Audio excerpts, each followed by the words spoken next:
Saudi আরবের হাফেজ আল আমিন নামে এক মসজিদের ইমামকে গুলি করে হত্যা করা হয়েছে। সড়কের পাশে তার রক্তাক্ত মরদেহ পড়ে থাকতে দেখে স্থানীয়রা পুলিশে খবর দেয়। শুক্রবার স্থানীয় সময়ে রাত 8:30টার দিকে সৌদি আরবের ইয়েমেন সীমান্তবর্তী শহর জিজানে এ ঘটনা ঘটে। পুলিশ আল আমিনের মরদেহটি উদ্ধার করে হাসপাতালে নিয়ে যায়। সৌদিতে অবস্থানরত তার ভগ্নিপতি নাজমুল ইসলাম তার পরিচয়ে শনাক্ত করেন। এরপর বিষয়টি বাংলাদেশে তার পরিবারকে জানানো হয়। হাফেজ আল আমিন জিজানের একটি মসজিদে ইমামতি করতেন, পাশাপাশি তিনি বাসাবাড়িতে খাবার সরবরাহের কাজ করতেন।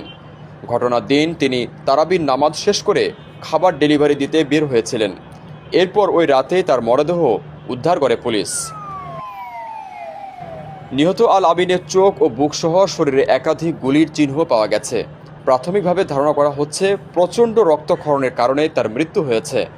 এ হত্যার ঘটনায় সৌদি পুলিশের পক্ষ থেকে তদন্ত শুরু করা হয়েছে, তবে এখনও হত্যার কোনো কারণ এবং কারো জড়িত থাকার বিষয়ে জানা যায়নি।